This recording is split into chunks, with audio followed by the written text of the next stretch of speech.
it's me, Mara, and welcome back to my YouTube channel. For today's videos, my cousin will be joining us, who is professional IT related solutions consultant. So we'll just ask her a few questions about her work in the midst of the pandemic. So let's start. Give it to me like.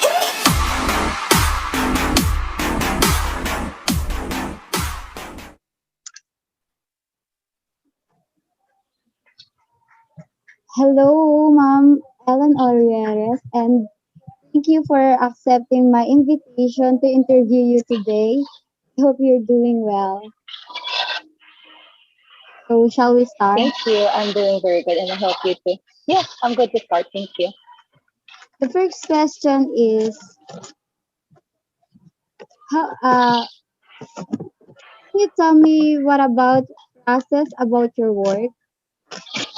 Oh, yeah, of course. So, to give you a bit of a background on my work, I work on an IT consulting company. So, in regards to the businesses that we have, we provide IT services, IT support, and managed services, virtualization for computers, and recruitment part. And on my position, I am currently working as a solutions consultant. So, that includes managing the clients that we have and the people on site, and I also take care of doing business development for our clients.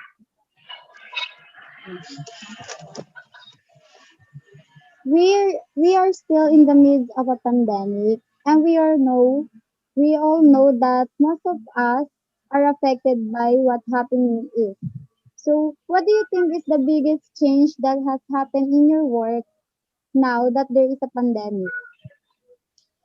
Oh, good question. So actually, I think since we before the pandemic, we used to work on a traditional manner, right, where everyone comes to the office every day, and our companies, I think every company think that you could not deliver your work properly if you're not coming to the office.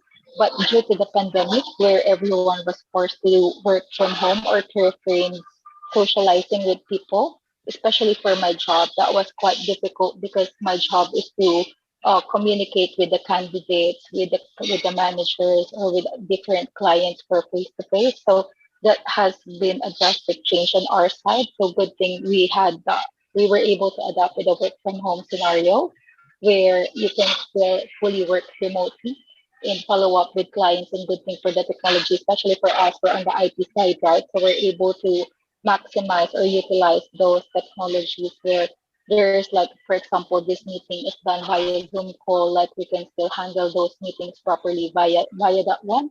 So I think that was the huge change, and also for the people to know that they can still be productive even they're not coming to the office in that sense.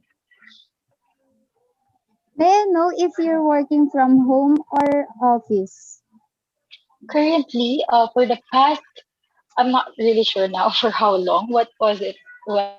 Because it's been several times that we do on and off. But I think for the past year we've been straightly working from home. But this recent in the past few months, I think 2 to 3 months, we have adopted to a hybrid class where some of the people in the office do work from home, while sometimes I come to the office. So for my side, my schedule is MWF, I come to the office, and PPH, I work from home. Okay.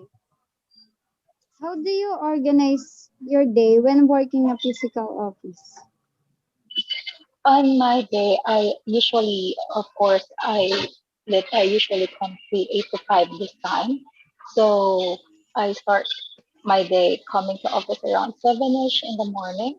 Then start by clearing all my emails by 8, and then arranging other meetings from there onwards, or just doing usual BAU tasks. Sorry, did this answer the question? Does that help answer your question on like what is my usual day or if I'm coming to the office?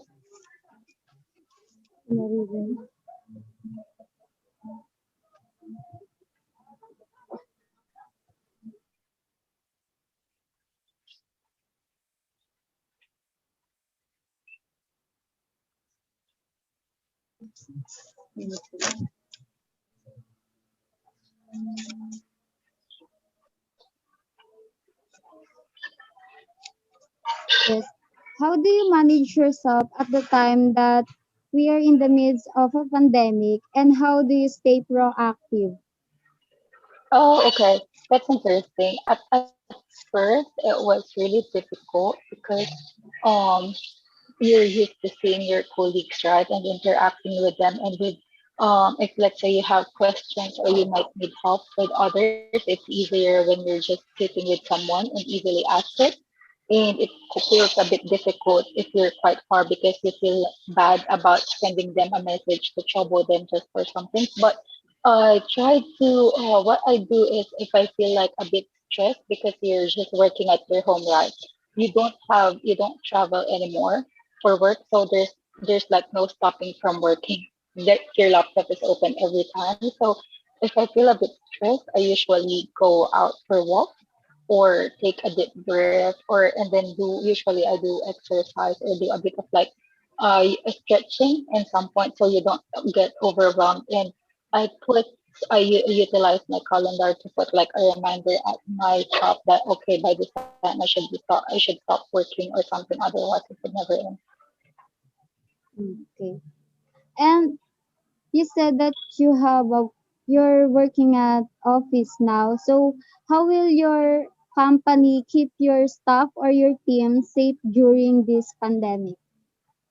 Oh, good point. So, to make sure that every one of our staff are safe during this pandemic, so we have divided our the team into two shifts, and that shift that's why, as I mentioned, we have an alternative. Like the first batch, we have two batch, right? So let's say Team A goes to the office on Monday, then Team B stays at home, and we have a social distancing protocol as well that we try to apply in the office in that sense. We also have, of course, before you enter the building, is the usual health check, or I mean, not health check, but like the temperature check, and also for sanitizing your hands and everything. Yeah. So so tell me about the time you had to manage difficult employers. Okay, there are several times I have to manage the employers, right? Good point. So actually, I think it's more applicable on my case since I follow up with, I used to be a recruiter before. So it's more of dealing with the candidates and now with managing the managers that I'm dealing with. So that how I cope up with it is that first you have to be empathic about their situation and you really need to be good at listening because it's important that you understand their frustration to see where they're coming from because I don't think that it would help if you provide them another problem, right? So instead of that, what you can do is to do an active listening to understand where the issue is, like why are they getting frustrated, and from there you provide solutions on how you can help them, and that would help them calm down. And if you provide them solutions on their problems, that would help or that would ease their mind. So yeah, that's what I do. Okay. So for those who want to go to Japan, there uh, go to Japan and who wants to work in Japan, especially for those who are graduated from IT, apply to Ma'am Mhm. Olleres company. So, Ma'am, what should employers do to apply to your company, and what benefits will they get if they apply to your company?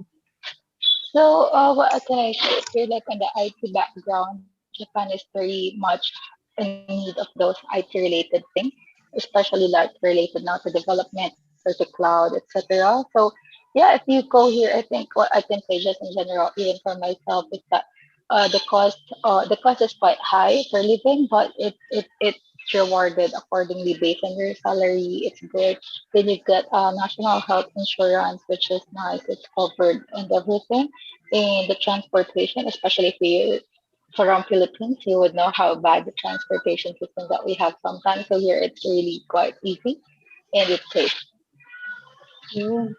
And that's all. So thank you, Ma'am Ellen, for sparing some time for us despite your busy schedule. And I'm grateful uh, to interviewing with you.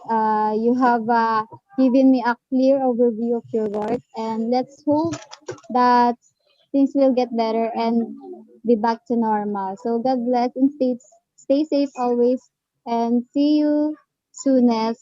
Love you. Thank you, thank Thank you. you. Bye. Take care.